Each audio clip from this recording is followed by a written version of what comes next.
Terima kasih pemirsa, Anda masih bersama kami di Editorial Media Indonesia. Bang Elman, tadi barusan saya lihat di Google, Bang.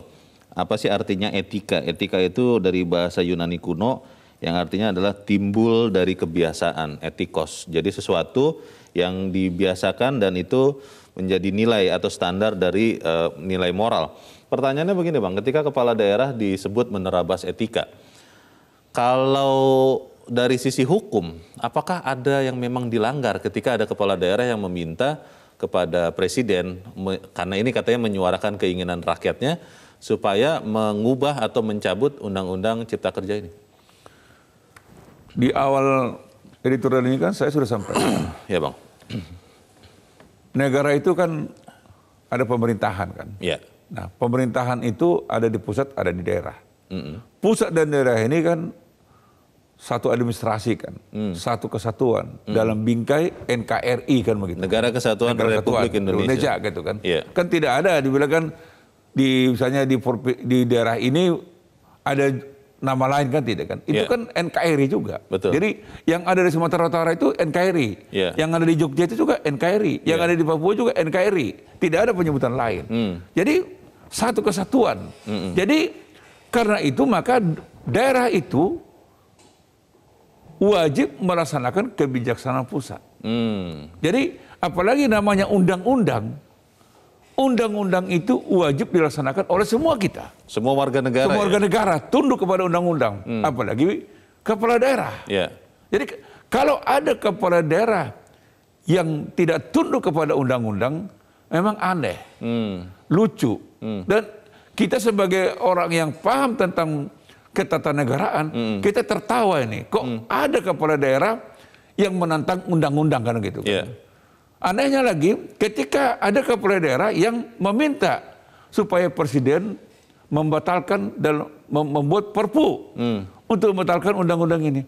Mereka kan tahu bahwa katakanlah misalnya undang-undang Cipta Kerja ini kan inisiatif pemerintah. Yang dia adalah bagian dari situ. Dan dia ada di situ. Ketika presiden pemerintah membuat inisiatif undang-undang Cipta Kerja, Omnibus Law itu. Nah, gubernur, bupati, wali kota ada di situ. Itu makanya ketika rancangan undang-undang ini dibahas, di situ ada gubernur. Seharusnya ya? Bukan seharusnya, ada. Perkara dia tidak datang, itu bukan salah di panitia kerja. Jadi menurut saya memang wajib kita tertawakan ketika ada gubernur atau kepala daerah yang katakanlah menyurati presiden agar membatalkan undang-undang ini. Bahkan kalau ada yang menolak, ini aneh lagi nih kalau gitu.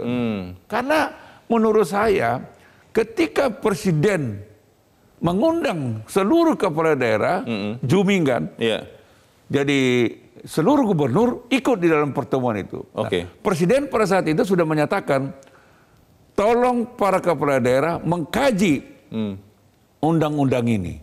Kalau dirasakan ada yang memberatkan buruh, memberatkan masyarakat atau lain, tolong kasih catatan. Itu sudah dilakukan? Nah, itu perintah presiden. Jadi oleh karena itu saya sangat mengapresiasi pernyataan Gubernur Sumatera Utara dan pernyataan Gubernur Sulawesi Selatan. Apa intinya, Bang? Kedua gubernur ini menyatakan kita harus mengkaji dulu undang-undang ini. Oleh karena itu kita tunggu finalisasinya. Kita bahas bersama-sama, kita kaji dari A sampai Z, dari awal sampai akhir. Kan Serikat Buruh di kedua daerah ini juga Sumatera Utara sama Sulawesi Selatan meminta kepada gubernur, contoh dong Gubernur Jawa Barat katanya kan, yang menyurati presiden untuk meminta dibatalkan. Untuk dibatalkan kayak gitu kan. Nah, Gubernur Sumatera Utara termasuk juga Gubernur Sulawesi Selatan secara tegas mengatakan nggak boleh. Kita semua sama-sama belum tahu bagaimana kita memutuskan sebuah persoalan, tapi kita tidak tahu. Bahkan mereka bilang tiru aja. Loh, saya tidak mau seperti itu kata Gubernur Sumatera Utara. Karena apa? Artinya kebenaran nomor 2 soal nanti. Saya tidak. Saya tidak mau kebenaran nomor 2. Kebenaran itu tetap nomor satu dan paling utama. Jadi menurut saya sikap Gubernur Sumatera Utara, sikap Gubernur Sulawesi Selatan inilah sebetulnya contoh kepala daerah yang harus ditiru oleh seluruh kepala daerah. Kalau misalnya gini, kalau ada dirasa gubernur tidak tepat, maka dia mengkajinya bersama-sama, lalu catatan itulah yang dia sampaikan kepada presiden. Boleh tertulis, boleh lisan. Tapi ketika tertulis, catatan ini juga tidak boleh diumbar. Kalau diumbar ke masyarakat, ini boleh juga diartikan orang, dugaan orang ini populis, pencitraan. Dan dia mungkin untuk, ini loh, saya ini gubernur pro rakyat. Siapa yang tidak pro rakyat? Pemerintah pusat itu juga pro rakyat. Nggak ada yang tidak pro rakyat. Ada yang mengatakan begini Bang Elman, bahwa kepala daerah melakukan itu, sikap yang berbeda dengan apa yang dilakukan oleh pemerintah pusat dalam hal ini dalam Undang-Undang Cipta Kerja, karena ingin menyuarakan aspirasi dari daerahnya.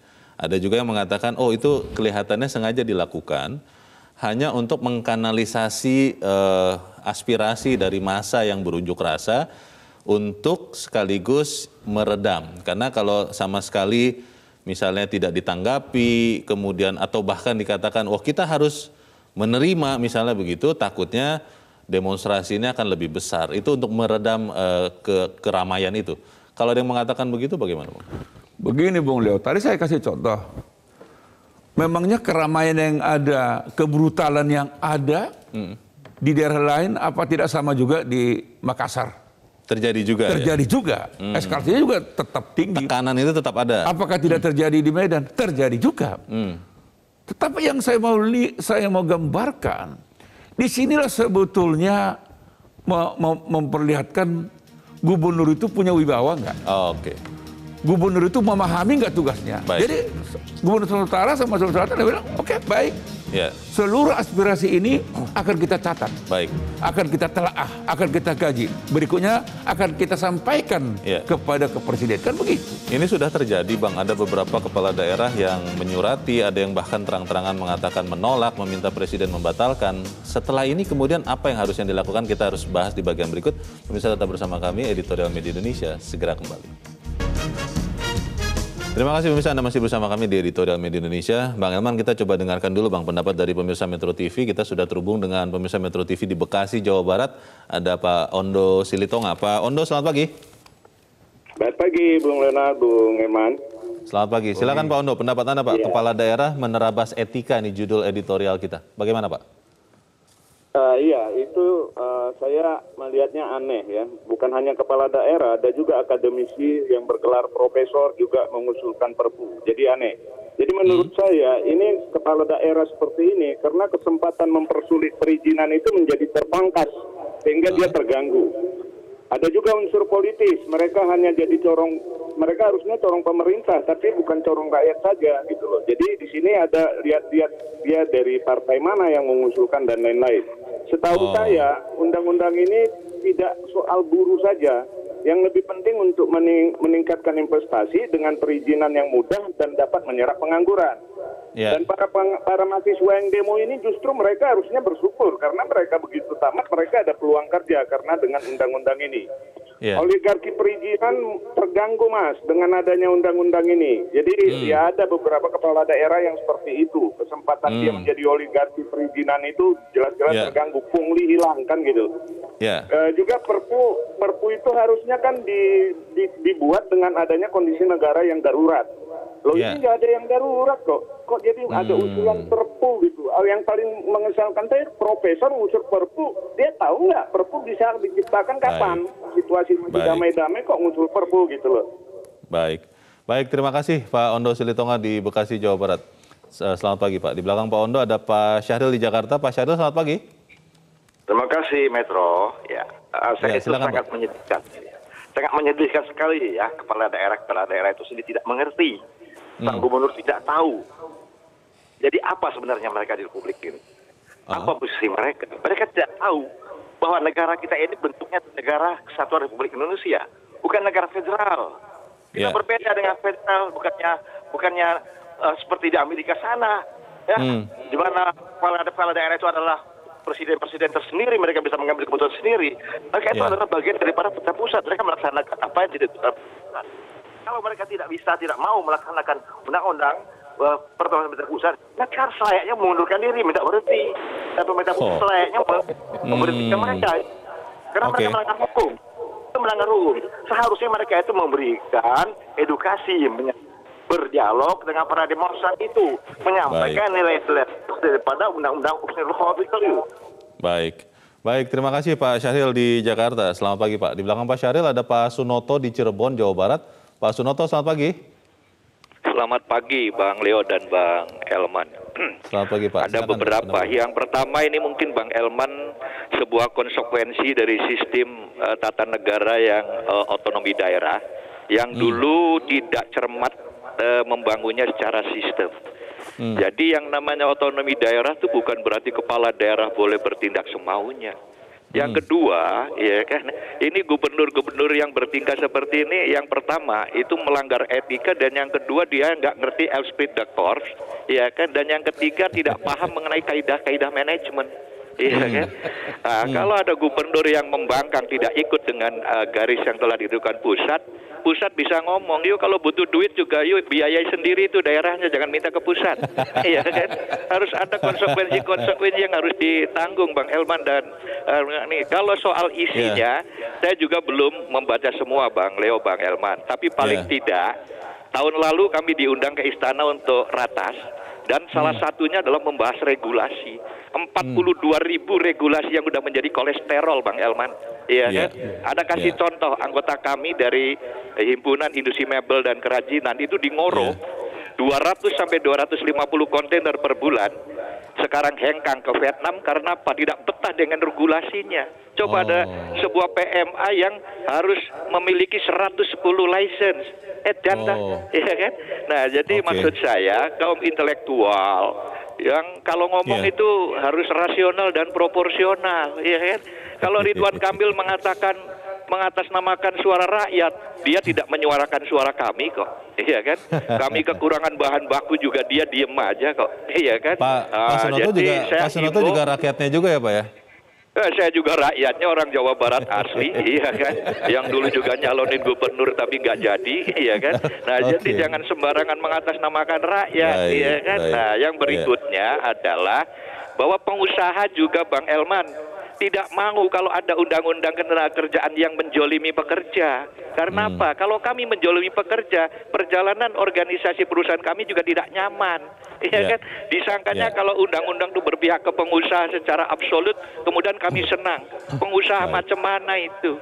Iya kan? Terus juga dengan begini langsung buru-buru nurunin presiden. Menurut saya reshuffle dululah kabinetnya biar menteri-menterinya itu. Oke, baik, terima kasih Pak Sunoto di Cirebon, Jawa Barat. Selamat pagi. Pak Sunoto ini juga pengusaha ya Bang ya, jadi ini penting untuk didengar juga suaranya. Kita ke pemirsa Metro TV berikutnya. Dari Malang, Jawa Timur ada Mas Dani. Mas Dani, selamat pagi. Selamat pagi Bang Leo, selamat pagi Bang Elman. Selamat pagi Mas Dani. Bagaimana pendapatnya Mas? Silakan. Oke, yang pertama kalau memang gubernur atau wali kota, bupati, kepala-kepala daerah yang nggak setuju dengan presiden itu boleh-boleh saja. Tapi ya jangan memperlihatkannya secara terang-terangan gitu loh Bang. Setidaknya mereka itu kan harusnya jadi penengah. Bukannya malah memperlihatkan ketidakberpihakan kepada pemerintah, malah terang-terangan memperlihatkan keberpihakan kepada para pendemo gitu loh. Itu menurut saya sangat tidak etis. Bukan cuma tidak etis, menurut saya sudah sontoloyo itu gitu loh. Ya itu jadi ya kami paham kayak di Sumatera Barat itu kan gubernurnya tuh dari PKS, partai oposisi, dan juga Sumatera Barat itu wilayahnya memang diisi orang-orang yang kontra Jokowi. Tapi kan mereka tuh harus tahu diri, Pak Irwan Prayitno tuh harus tahu diri, dia tuh gubernur gitu loh, kepanjangan tangan pemerintah pusat. Jadi kalau beliau nggak puas dengan pemerintah pusat, nggak puas dengan Jokowi, ya minimal memposisikan dirinya sebagai penengah lah, jangan sebagai pihak yang kontra gitu loh. Baik. Terus yang kedua, Undang-Undang Cipta Kerja ini kan disinyalir akan mempersulit permainan kayak pungli gitu ya. Nah ini tantangan buat kepala-kepala daerah ke depannya agar lebih kreatif lagi untuk menarik dana buat daerahnya gitu loh, kalau mereka nanti terpilih gitu loh. Baik. Itu mungkin dari saya, terima kasih. Terima kasih Mas Dhani di Malang, Jawa Timur. Selamat pagi. 4 penelpon melihat masalah dengan cukup berimbang kalau saya lihat Bang Elman. Tapi ada beberapa yang menarik bahwa ya kalau memang tidak sanggup, tadi Pak Syahril kalau tidak salah bilang, ya mundur saja kalau memang tidak sesuai. Atau sampaikan itu dengan cara-cara yang tidak terang-terangan atau vulgar seperti tadi kata Mas Dhani. Bagaimana Bang? Ya, kalau kita ambil kesimpulan dari 4 pemirsa pagi ini, nah itulah sebetulnya cermin dari pendapat-pendapat yang berpikir sehat kan. Sebetulnya kan kalau kita dengar-dengar sepintas, kita kan juga belum membacanya secara cermat kan. Nah, tetapi kan intinya kan ini undang-undang ini akan menyengsarakan para mafia ini kan. Intinya itu.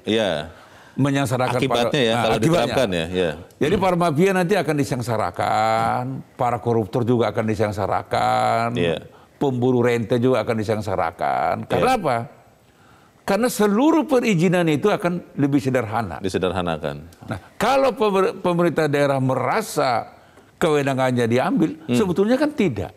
Tetapi undang-undang ini akan memberi warning. Kalau kepala daerah menahan terlalu lama, berbulan-bulan, bertahun-tahun, perizinan itu, maka pemerintah pusat segera mengeluarkan izin. Loh, lihat dong, tadi kan seperti yang dikatakan Pak Sunoto. Mereka pun ketika kesulitan untuk mendapatkan bahan baku harus mengimpor. Karena tidak ada di Indonesia. Kenapa tidak di Indonesia?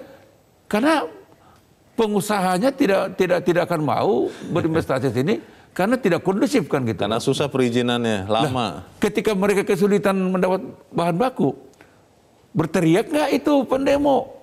Berteriak nggak itu serikat buruh? Berteriak nggak itu pimpinan-pimpinan parpol? Berteriak nggak itu yang membakar-bakar fasilitas umum kemarin kan? Kan tidak. Nah, ketika lapangan pekerjaan sekarang kan angkatan kerja ini kan tiap bulannya kan naik 3 jutaan. Nah, kalau mereka tidak dapat pekerjaan, teriak nggak mereka? Enggak kan? Dan mampu nggak mereka menghasilkan? Nah, inilah sebetulnya harus dipahami oleh para kepala daerah. Jadi sebetulnya tidak ada kamus dia tidak paham dan dia tidak ada kamus juga menolak. Karena tadi saya katakan, ketika pemerintah berinisiatif mengajukan rancangan undang-undang, Omnibus Law, Undang-Undang Cipta Kerja, ini kan karena dia menjadi satu kesatuan, di situ juga ada suara gubernur. Masalahnya begini Bang, tadi yang dikatakan Pak Sunoto dan juga Mas Dhani ya, Pak Sunoto mengatakan inilah ekses dari otonomi daerah, karena kemudian sebagian kepala daerah mungkin merasa bahwa karena dia dipilih langsung oleh rakyat dalam pemilihan langsung pilkada, ya dia bisa bertindak semaunya. Dan tadi Mas Dhani mensinyalir karena mungkin asal dari partai pengusung kepala daerah itu bukan dari partai yang mengusung presiden yang notabene adalah pemimpin pemerintah pusat, maka kemudian sikap itu terus dilakukan bahkan sampai saat ini. Itu bagaimana? Begini Bung Leo, itulah yang salah kaprah. Sama dengan presiden. Ketika presiden itu sudah dilantik, maka dia adalah presiden seluruh rakyat Indonesia yang jumlahnya 260 sampai 227 juta kan. Kepala negara seluruh warga negara ya. Yang tidak memilih pun presidennya Pak Jokowi kok sekarang. Dan harus dilindungi juga. Dan yang tidak memilih pun wajib hukumnya dilindungi oleh presiden. Nah, demikian halnya gubernur, wali kota, dan bupati. Ketika dia sudah dilantik menjadi kepala daerah, maka sejak saat itu dia adalah kepala daerah provinsi Sumatera Barat misalnya. Otomatis dia menjadi bagian daripada pemerintah. Nah, dia nggak boleh lagi hanya misalnya tadi dia pun presiden Gubernur Jawa Barat katanya PKS katanya ya. Iya. Saya nggak tahu. Iya. Tapi dia bukan hanya gubernur PKS, termasuk juga di sana seluruh potensi yang ada di Sumatera Barat. Semua rakyat gubernur ini. Dan gubernurnya adalah Pak Irwan ya. Pak Irwan ini. Jadi sekali lagi tidak ada alasan karena otonomi daerah. Otonomi daerah itu adalah pemilihannya. Kan gitu, dia dipilih oleh rakyat. Ketika sudah masuk, jadi satu kesatuan. Dia wajib dan tegak lurus melaksanakan kebijaksanaan pusat. Kita harus belajar dari pengalaman ini, apa yang akan kita harus lakukan. Kita bahas di bagian berikut. Bang Elman dan pemirsa tetap bersama kami. Editorial Media Indonesia segera kembali. Terima kasih pemirsa, Anda masih bersama kami. Kita di bagian akhir dari diskusi kita pagi ini. Bang Elman, ini sudah terjadi, ada kepala daerah yang walaupun menurut beberapa pemirsa tadi aneh, sangat menyedihkan, tapi memang sudah melakukan, bahwa menyurati atau bahkan ada yang mengatakan terang-terangan menolak undang-undang yang sebenarnya adalah hasil dari inisiatif pemerintah yang dia bagian di dalamnya. Setelah ini kemudian apa, Bang? Apakah kemudian kepala daerah ini bisa dikenakan sanksi atau apa?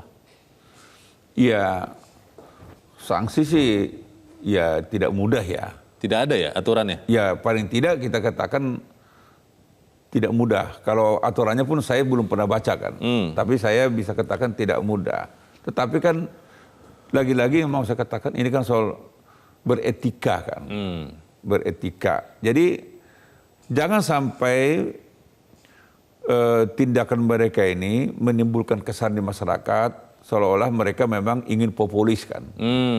Ingin dianggap menjadi gubernur pro rakyat kan. Bisa ada dugaan seperti itu ya. Jangan salahkan. Kalau tiba-tiba muncul anggapan seperti ini. Dan bahkan juga bisa juga muncul mereka ini takut kepada rakyat tekanan rakyat kan. Demonstran. Nah, tapi saya katakan, kenapa Pak Edi Gubernur Sumatera Utara sanggup? Itu bahkan Gubernur Sulawesi Selatan yang begitu kita tahu. Pak Nurdin ya. Makassar yang begitu dia di tengah, dia naik di mobil komando kok ngomong menghadapi langsung demonstran. Menghadapan langsung apa? Jadi ini sebetulnya memperlihatkan kadar kepemimpinan sebetulnya. Nah, saya mengatakan saya bangga terhadap Gubernur Sumatera Utara. Saya bangga terhadap Gubernur Sulawesi Selatan. Bukan saya tidak bangga kepada gubernur lain, tapi paling tidak saya tidak sebut mereka kan gitu kan. Saya nggak tahu. Saya nggak tahu mau bilang apa lagi terhadap mereka ini. Kalau menurut saya, ya tidak pantas. Karena undang-undang ini pun mereka ikut di dalamnya. Nggak boleh mereka bilang saya nggak tahu menahu. Kata ada juga gubernur yang ngeles. Oh saya nggak pernah datang. Saya nggak pernah diundang katanya kan. Saya nggak tahu. Ada. Saya nggak mau sebut. Tapi orang udah baca itu. Sudah tahu ya. Udah tahu. Jadi inilah karakter-karakter gubernur. Heran juga saya kalau orang seperti ini kok bisa terpilih gitu ya. Dan di sini kan menurut saya kan gini, sama dengan pelaut ya. Pelaut itu akan teruji ketika dia menghadapi badai gitu kan. Nah, gubernur juga sama. Nah, keadaan-keadaan seperti inilah memperlihatkan kepemimpinan seorang gubernur kepala daerah. Kalau badai-badai seperti ini tidak sanggup, terus ketakutan, ayo kirim surat, umumkan. Ya menurut saya ya orang Jawa bilang ngono sing ngono, ning ojo ngono. Loh, piye to? Kok gubernur mau, tapi risikonya orang gelem. Lah pripun to Pak? Baik. Lah, kembali kita menghargai apa yang dilakukan, tapi memang tetap harus ada batasan. Dalam hal ini adalah etika, begitu Bang ya? Kalau saya sih tidak menghargai. Artinya ya untuk apa menghargai seperti itu kan? Yang sebaiknya kan dia harus lakukan adalah dia tunggu dulu. Nah, saya lebih menghargai seperti Gubernur Sumatera Utara sama Gubernur Sulawesi Selatan. Baik, semoga kepala daerah tidak lagi menerapkan etika. Bang Elman, terima kasih Bang sudah hadir di sini. Selamat pagi Bang. Pagi. Pemirsa, tidak ada alasan bagi kepala daerah untuk menolak Undang-Undang Cipta Kerja yang sudah disahkan. Sebagai bagian dari pemerintah, kepala daerah harus menjalankan dan mengamankan kebijakan pemerintah. Menyampaikan aspirasi rakyat memang baik, tapi jangan mengatasnamakan suara rakyat di balik suara pribadi. Tidak kalah penting, etika bernegara harus tetap dijaga. Saya Leonard Samosir, terima kasih Anda sudah menyaksikan. Selamat pagi.